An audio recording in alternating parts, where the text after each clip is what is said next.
नमस्कार दोस्तों, जय हिंद, वंदे मातरम। सभी प्यारे मित्रों का वेलकम, अभिनंदन है। शिक्षकों के परिवार टीटी फैमिली, शिक्षकों के परिवार जायसवाल कोचिंग सेंटर पर पावर्ड बाई शिक्षा ही प्रकाश है। दोस्तों, बात करने वाले हैं पर्यावरण ईवीएस के एनसीईआरटी के पैटर्न पर। प्रैक्टिस सीरीज आपकी चल रही है और प्रैक्टिस सीरीज का यह पार्ट नंबर 7 है। आपके सिलेबस, आपके एग्जाम पैटर्न पर हर एक कंसेप्ट की तैयारी करते हैं, क्योंकि यहाँ पर सिलेक्शन 101% श्योर एंड प्योर की बात करते हैं। तो चलिए प्रैक्टिस सीरीज की पार्ट नंबर 7 को कंटिन्यू करते हैं और सभी महत्वपूर्ण यहाँ पे प्रश्न रहने वाले हैं। आज के सेशन पे 25 महत्वपूर्ण लाजवाब हम प्रश्न बात करेंगे, जो आपके बेहतरीन लाजवाब प्रश्न होने वाले हैं। ज्वालामुखी, मैग्मा हो गया, यहाँ से आपके धातुओं से संबंधित प्रश्न रहने वाले हैं। पहला प्रश्न दिया गया है, इनमें से कौन सी रेखा भारत के लगभग आधे हिस्से में होकर गुजरती है? मकर रेखा, कर्क रेखा, भूमध्य रेखा, या बात कर रहे हैं प्रमुख भूमध्य की बात कर रहे हैं। तो सभी प्यारे मित्र कमेंट करेंगे जिनका सपना है गवर्नमेंट जॉब पाना। वेलकम है, सभी का अभिनंदन है। जायसवाल सर आप सभी का स्वागत करते हैं, वेलकम करते हैं। तो इनमें से कौन सी रेखा भारत के लगभग आधे हिस्से से होकर गुजरती है? तो सभी लोग जानते हैं हम किसकी बात कर रहे हैं, कर्क रेखा की बात कर रहे हैं। कर्क रेखा उत्तरी गोलार्ध में भूमध्य रेखा के समांतर 23:30 पर खींची गई है और ग्लोब पर पश्चिम से पूर्व खींची गई एक काल्पनिक रेखा है। कहाँ पर? पश्चिम से पूर्व खींची गई, ये ध्यान दीजिएगा। और यह भारत के लगभग 20 से होकर गुजरती है। और भारत में कर्क रेखा 8 राज्यों से होकर गुजरती है। ये राज्य के नाम कई बार पूछे जाता है। गुजरात, राजस्थान, मध्य प्रदेश, छत्तीसगढ़, झारखंड, पश्चिम बंगाल, त्रिपुरा, मिजोरम से होकर, ये 8 राज्यों से होकर कर्क रेखा गुजरती है। दूसरा प्रश्न दिया गया है, उत्तरी गोलार्ध में सबसे छोटा दिन होता है 22 नवंबर को, 22 दिसंबर को, 22 मार्च को, या 22 जून का होता है। अगर आपको पता है तो नीचे कमेंट बॉक्स में अपना कमेंट बेफिक्र करें।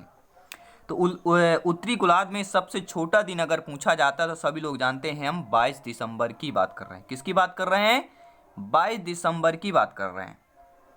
और सबसे छोटा दिन सभी लोग समझ गए, साल का सबसे छोटा दिन होता है। उत्तरी गोलार्ध की बात कर रहे हैं, दक्षिण गोलार्ध की नहीं, उत्तरी गोलार्ध की हम बात कर रहे हैं। और उत्तरी गोलार्ध के देशों में दिन 10.5 घंटे और रात कितनी होती है? 13.5, 13.5 घंटों की रात होती है और दिन 10.5 घंटे का ही होता है। तो ये फ़र्क होता है, तो सबसे छोटा दिन कहला जाता है। आई थिंक आप सभी लोगों ने इस क्लास को एक बार लाइक अवश्य कर लिया होगा। बहुत बहुत धन्यवाद सभी प्यारे साथियों का, सभी शिक्षक बंधुओं का, सभी भावी अध्यापक अध्यापिकाओं का। भारत में सबसे छोटा दिन कब होता है? भारत की बात कर रहे हैं, उत्तरी गोलार्ध की नहीं, हम भारत की बात कर रहे हैं। देखिए हर एक प्रश्न को यहाँ पे लाएंगे जो कंफ्यूज करता है। तो भारत में सबसे छोटा दिन कब होता है? 22 दिसंबर, 22 मार्च, 21 जून या 23 सितंबर। अगर आपका जवाब 22 दिसंबर है तो बिल्कुल आप डेफिनेटली सच हैं। जी हाँ, भारत में भी सबसे छोटा दिन 22 दिसंबर को सूर्य मकर रेखा पर लंबवत चमकता है और इस स्थिति के शीत अयनात कहते हैं। और इस समय दक्षिण गोलार्ध में दिन की अवधि लंबी व रात को अवधि छोटी होती है। दक्षिणी गोलार्ध, ठीक है, दक्षिणी गोलार्ध में दिन में क्या होता है? लंबा होता है 22 दिसंबर को दक्षिणी गोलार्ध में, जबकि उत्तरी गोलार्ध में छोटा होता है। तो विपरीत होता है उत्तरी और दक्षिणी गोलार्ध में, ये समझना बहुत इंपॉर्टेंट है। और सूर्य के दक्षिणायन होने का अर्थ दक्षिणी गोलार्ध में उन्मुख होने की प्रक्रिया 23 दिसंबर के प्रारंभ हो जाती है, जिससे क्या होता है? दक्षिणी गोलार्ध में दिन बड़े व रात छोटे होने लगते हैं। और इस समय उत्तरी गोलार्ध में ठीक विपरीत स्थिति देखी जाती है। 22 दिसंबर के उपरांत 21 मार्च तक सूर्य पुनः विषुवत रेखा की ओर उन्मुख होता है और दक्षिण गोलार्ध में धीरे धीरे ग्रीष्म ऋतु की समाप्त हो जाती है। और भारत में 22 दिसंबर को सबसे छोटा दिन होता है। कई बार पूछा गया, कई बार कॉम्पिटिटिव एग्जाम में और आपके शिक्षक भर्ती में तो पूछा ही जाता है प्रश्न। उत्तरी गोलार्ध का सबसे लंबा दिन बताइए। तो उत्तरी गोलार्ध का सबसे लंबा दिन अर्थात बड़े दिन की बात कर रहे हैं, ठीक है। तो जब छोटा दिन 22 दिसंबर का होगा और दक्षिण गोलार्ध में सबसे बड़ा दिन 21 जून को होगा, उसी तरह उत्तरी गोलार्ध में सबसे छोटा दिन 22 को और सबसे बड़ा दिन 21 जून को होता है। ये आपको ध्यान देना है। 21 जून को उत्तरी गोलार्ध में सबसे बड़ा दिन होता है और दक्षिण गोलार्ध में छोटा होता है। और 22 दिसंबर को दक्षिण गोलार्ध में सबसे बड़ा दिन होता है, ये ध्यान देना है। उत्तरी गोलार्ध में 21 जून को सबसे बड़ा दिन होता है और दक्षिणी गोलार्ध में 22 दिसंबर को सबसे बड़ा दिन होता है। ये कन्फ्यूजन बहुत होता है, तो कन्फ्यूजन पूरा ऑल टोटल यहाँ पे क्लियर करना है। और ये भी तथ्य है कि केवल 21 मार्च और 23 सितंबर को अर्थात बसंत, विषुवत, शरद को समस्त भूमंडल में दिन रात बराबर होते हैं। तो दिन रात कब बराबर होते हैं? 21 मार्च और 23 सितंबर, ये भी ध्यान दीजिएगा। इन दोनों पर दिन रात बराबर होते हैं। किस कारण से? बसंत, विषुवत और शरद विषु के समस्त भूमंडल की बात कर रहे हैं। 23 सितंबर 21 मार्च को दक्षिण गोलार्ध में दिन और रात छोटे होते हैं, दक्षिण गोलार्ध में अगर पूछा जाए। और 22 मार्च से 23 सितंबर तक उत्तरी गोलार्ध में दिन बड़े और छोटे होते, इसलिए कहते हैं 21 मार्च और 23 सितंबर इन दिनों को रात दिन बराबर होते हैं। 5वां प्रश्न है, उत्तरी गोलार्ध में वर्ष का सबसे लंबा दिन। जी हाँ, उत्तरी गोलार्ध में सबसे लंबा दिन। दक्षिणी उत्तरी बहुत ही ज़्यादा कन्फ्यूज करता है। तो उत्तरी गोलार्ध में सबसे लंबा जो दिन दिया गया है हमारा 21 जून कहलाएगा, ये आपको ध्यान देना है। 6वां प्रश्न दिया गया है दोस्तों, कौन सा ग्रह लाल ग्रह के नाम से जाना जाता है? तो देखिए, हमें ऑप्शन पढ़ने की जरूरत नहीं है, सभी लोग जानते हैं, बहुत ही पॉपुलर यह नाम है और इजीली क्वेश्चन है, बहुत अच्छे तरीके से जाना जाता है। हम मंगल ग्रह की बात करते हैं, ठीक है। मंगल ग्रह की मिट्टी में उपस्थित फेरिक ऑक्साइड में इसका रंग लाल होता है। किसका? फेरिक ऑक्साइड का। और इसी कारण मंगल ग्रह को लाल ग्रह कहा जाता है, फेरिक ऑक्साइड के कारण। और मंगल पर सबसे ऊंचे पर्वत निक्स ओलंपिया है, जो माउंट एवरेस्ट से 3 गुना बड़ा है। और मंगल ग्रह के पास केवल 2 उपग्रह हैं, फोबोस और डीमोस। और पृथ्वी की आंतरिक संरचना एवं शहर निर्माण के कारण ये सारी चीज़ें आपको पॉसिबल हो पाती हैं। 7वां प्रश्न दिया गया है, हिंद महासागर की सबसे गहरी खाई कौन सी है?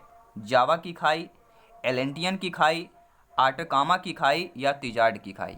और हर एक क्वेश्चन आपके एनसीईआरटी के पैटर्न पर है, ये आपको ध्यान देना है। एनसीईआरटी का पैटर्न नहीं बोलना है। और पूरा जो निचोड़ रहता है, अगर आपने एनसीईआरटी बुक जो है थर्ड क्लास से लेके अगर 10th क्लास तक का आपने प्रिपरेशन किया है, तो ये सारे प्रश्न आपको 90% आप लोगों से सॉल्व हो जाएगा। ये सारे प्रश्न वहीं से क्लियर होते हैं, वहीं से पूछे भी जाते हैं आपके एग्जाम पर। तो हिंद महासागर की सबसे जो गहरी खाई होती है वह जावा की खाई, या इसे एक और नाम से बोला जाता है सुंडा या जावा गर्त। ये आ जाए तो आपको कर देना है। हिंद महासागर की सबसे गहरी खाई सुंडा या जावा गर्त कहलाती है। 8वां प्रश्न दिया गया स्क्रीन पर है, निम्न में से कौन सा कायांतरित शैल का उदाहरण पूछा जा रहा है? बलुआ पत्थर, ग्रेनाइट, संगमरमर या चूना पत्थर? देखिए, आपको पता है सालों से क्लास चल रही है, सालों से प्रिपरेशन आप लोग कर रहे हैं, कंसेप्ट क्लास चल रही है, प्रैक्टिस सेट चले हैं और ये आपकी प्रैक्टिस सीरीज चल रही है। तो कांति शैल का उदाहरण है, तो सभी लोग जानते हैं हम किसकी बात कर रहे हैं, ग्रेनाइट की, संगमर की बात कर रहे हैं। तो सभी लोग जानते हैं किस ऑप्शन की, संगमरमर की बात करते हैं। जब ज्वालामुखी क्रिया के फलस्वरूप मैग्मा बाहर निकलता है तो मैग्मा के संपर्क क्षेत्र चट्टानें क्या होती, रूपांतरित होती हैं। और इस प्रकार के रूपांतरण के कारण चूना पत्थर और संगमरमर यानी कि मार्बल में परिवर्तित हो जाता है। और चूना पत्थर औषधि तलछटी परतदार चट्टानों का एक उदाहरण है और संगमरमर जिसका रूपांतरित है। जैसे आप मान लीजिए ये हो गया स्थल हो गया, यहाँ से जब ज्वालामुखी फटता है, ठीक है, ये ऊपर ये जो लावा भी पकड़ता है, यहाँ पे जो ये मैग्मा जमा हो जाता है, ये मैग्मा यहाँ पे जमा हो जाता है, ठीक है। यही सारी चीज़ें आपकी क्लियर हो गई। 9वां प्रश्न दिया गया है कि इनमें से कौन सा आग्नेय चट्टान का उदाहरण होगा? बेसाल्ट की बात कर रहे हैं, चूना पत्थर की बात कर रहे हैं, स्लेट की बात कर रहे हैं, ग्रेफाइट की बात कर रहे हैं। देखिए, आग्नेय चट्टान का पूछा जा रहा है, तो आग्नेय चट्टान का हमारा उदाहरण कौन सा हो जाएगा? सभी लोग जानते हैं, अगर जानते हैं तो कमेंट बॉक्स में अपना कमेंट करके फीडबैक करके जरूर बताइएगा। हम ऑप्शन बात कर रहे हैं किसकी? बेसाल्ट की बात कर रहे हैं। आग्नेय चट्टानों का निर्माण ज्वालामुखी से निकलने वाले लावा के जमा होने से होता है और इन चट्टानों में खनिज पदार्थों की अधिकता होती है। और इस चट्टान के उदाहरण ग्रेनाइट, बेसाल्ट और पिग्मेटाइट, ये आपको ध्यान देना, ग्रेनाइट, बेसाल्ट और पिग्मेटाइट।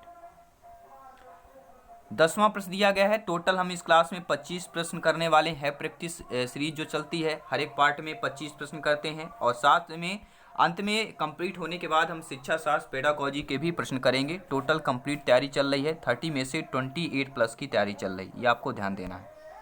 अब नॉर्मल है, 20-22 सभी लोग नंबर ले आते हैं, ये नॉर्मल आ गया, ठीक है। आप सोचिए कि 20-22 नंबर लेकर हम सिलेक्शन पाएंगे, तो ऐसा नहीं है।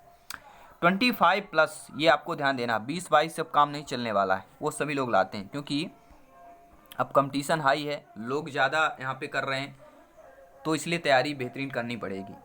पिघले हुए मैग्मा निर्मित चट्टान है, आग्नेय, औषधि, रूपांतरित, इनमें से कोई नहीं। जितना ज़्यादा हो सके ऑब्जेक्टिव क्वेश्चन को अटेंड करें, जितना ज़्यादा हो सके अपने नॉलेज को अपने माइंड में स्टोर कर लें, क्योंकि ये स्टोरेज जो माइंड है ना, इसमें 1 GB, 100 GB, गीगावाट डी, इसमें कुछ नहीं लगता है। जितना चाहें उतना चाहें स्टोर कर सकते हैं अपने माइंड पर। जितना नॉलेज स्टोर करेंगे उतना ही आपको बेनिफिट मिलेगा बतौर सिलेक्शन के तौर पर।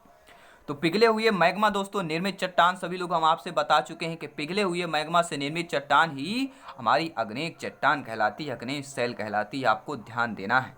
पृथ्वी के अंदर उपस्थित लावा के बाहर आने को ज्वालामुखी की संज्ञा दी जाती है और ज्वालामुखी से निकलने वाले लावा को मैग्मा की संज्ञा दी जाती है, मैग्मा कहा जाता है। और मैग्मा बाहर आते ही तो ठंडा होने के पश्चात अग्नेय शैल का निर्माण कर लेता है। तो मैग्मा के ठंडे होने से अग्नेय शैल का निर्माण होता है और इन्हीं शैलों से ताप, दाब और अपर्दन की क्रिया द्वारा रूपांतरित या औषधि शैलों का निर्माण होता है। अगला प्रश्न है, सिलेक्टाइड एवं स्टेलेग्माइट के निक्षेपण कौन होते हैं? तो स्टेलाइट और आपके स्टेलेग्माइट के निक्षेपण पूछा जा रहा है। Silica, magnesium carbonate, calcium carbonate, sodium carbonate. तो आज हम कार्बोनेट की कर रहे हैं। तो स्टेलेक्टाइड और स्टेलेग्माइट के निक्षेपण जो होता है वह कैल्शियम कार्बोनेट होता है, CaCO3 की बात कर रहे हैं। तलछटी चट्टानें जो मुख्यतः कैल्साइट की बनी होती हैं, पर बारिश का पानी गिरता है तो वह CaCO3 में बदल जाती हैं। 12वां प्रश्न दिया गया है, पृथ्वी की पपड़ी मुख्य रूप से शामिल है। तो पृथ्वी के पपड़ी में मुख्य रूप से बॉक्साइट शामिल है, मैग्नीज शामिल है, सिलिका शामिल है या आयरन शामिल है। जी हाँ, आपका कमेंट, आपका फीडबैक, आपका ओपिनियन शर्मान है, क्योंकि यहाँ पर सिलेक्शन 101% श्योर एंड प्योर की बात कर रहे हैं। सभी प्यारे मित्रों को वेलकम, अभिनंदन, स्वागत करते हैं। तो पृथ्वी की पपड़ी मुख्य रूप से शामिल है, हम किसकी बात कर रहे हैं? सिलिका की बात कर रहे हैं। सिलिका खनिज सिलिकॉन और ऑक्सीजन के संयोग से बना है। सिलिका मुख्यतः क्रिस्टली जैसे क्वार्ट्ज, गुप्त क्रिस्टली जैसे चाल्सीडानी और फ्लिंट तथा अक्रिस्टली जैसे ओपल के रूप में पाया जाता है। अगला प्रश्न दिया गया है दोस्तों, पृथ्वी तल के नीचे पिघले हुए पत्थर को क्या कहा जाता है? बेसाल्ट, लोकोलिस, लावा या मैग्मा? तो देखिए, सभी लोग जानते हैं, हम बता चुके हैं कि जब ये ज्वालामुखी का विस्फोट होता है और पृथ्वी के तल पे जो जमा हो जाता है उसे क्या कहते हैं? उसे ही दोस्तों मैग्मा कहा जाता है। मैग्मा चट्टानों का एक पिघला रूप है जिसकी रचना ठोस, आधी पिघली अथवा पूरी तरह पिघली चट्टानों के द्वारा होती है और मैग्मा के बाहर निकलने वाले रूप को लावा कहते हैं। और मैग्मा के शीतलन के कारण अग्नेय चट्टानों का निर्माण होता है। तो अग्नेय चट्टानों का निर्माण कैसे होता है? मैग्मा के शीतलन के कारण होता है। जब मैग्मा जमीनी सतह के ऊपर आकर या लावा के रूप में ठंडा होकर जमता है तो बहिर्वेदी, और जब नीचे जम जाता है तो वह अंतर्वेदी अग्नेय चट्टानों का निर्माण करता है। तो जो बाहर जमेगा वह बहिर्वेदी अग्नेय चट्टान कहलाएगा, जो अंदर जमेगा वह अंतर्वेदी या अंतर्वेदी अग्नेय चट्टान कहला जाएगा। अगला प्रश्न दिया गया है कि पृथ्वी की पपड़ी में सबसे ज्यादा पाए जाने वाला धातु है? जिंक, तांबा, एल्युमिनियम या लोहा की बात कर रहे हैं? किसकी बात कर रहे हैं? सभी कमेंट करेंगे। जी हाँ, सभी मित्रों को जय हिंद, वंदे मातरम, इंकलाब जिंदाबाद। एनर्जी को डाउन नहीं करना है, एनर्जी बरकरार है दोस्तों, सिलेक्शन का रास्ता बरकरार है। तो पृथ्वी की पपड़ी में सबसे ज़्यादा जो पाया जाने वाला धातु होता है वह कहलाता है, किसकी बात कर रहे हैं? Al की बात कर रहे हैं, अर्थात हम एल्युमिनियम की बात कर रहे हैं। ये आपको ध्यान देना है। किसकी बात करें? पृथ्वी की रासायनिक संरचना के आधार पर इसको 3 भागों में विभाजित किया गया, भूपर्पटी, क्रस्ट, मेंटल और क्रोड। भूपर्पटी का निर्माण सिलिका एवं एल्युमिनियम से हुआ है, सभी लोग जानते हैं। सिलिका अर्थात सियाल परत भी कहा जाता है इसे। जटिल मेंटल का निर्माण सिलिका एवं मैग्नीशियम से हुआ है और क्रोड का निर्माण निकेल और लोहा से बना है, जो इस परत में नीफे भी कहा जाता है। ये आपको ध्यान देना है। 15वां प्रश्न है, और सभी को फ्री में नोट्स PDF फाइल मिलेगा, कहीं घबराने की ज़रूरत नहीं है, कहीं भी बुक खोज करने की ज़रूरत नहीं है। हम जाते हैं ऑनलाइन बुक देखते हैं, परचेज करते हैं। पहले तो परचेज करना पड़ता है, फिर बुक से हम देखते हैं कौन अच्छा रहेगा आपके लिए, कौन से बेस्ट बुक है वो परचेज करते हैं, उनसे क्वेश्चन लेते हैं, फिर आप तक पहुंचाते हैं। ठीक है, क्योंकि ये राष्ट्र हित में टीटी परिवार है, शिक्षकों का परिवार। एकदम फ्री क्लासेज, फ्री शिक्षा की बात करते हैं कि पृथ्वी की सबसे बाहरी परत कहा जाता है। आप लोग सपोर्ट करते रहें, फीडबैक करते रहें, प्यार स्नेह बनाए रखें। तो पृथ्वी की सबसे बाहरी परत हम बात कर चुके हैं पिछले ही क्वेश्चन में। अभी हमने आपको बताया किसकी बात कर रहे हैं। पृथ्वी की जो बाहरी परत होती है वह हमारी पपड़ी कहलाती है, जिसे भूपर्पटी या क्रस्ट भी कहते हैं। अगला प्रश्न देख लेते हैं क्या दिया गया है। 16वां प्रश्न स्क्रीन पर दिया गया है कि जब ग्रेफाइट चट्टानें रूपांतरित होती हैं तो उनसे क्या बनता है। क्वार्टजाइट, नाइस, संगमरमर या स्लेट बनता है। तो जब ग्रेफाइट चट्टानें रूपांतरित होती हैं तो उनसे क्या बनता है, नाइस बनता है।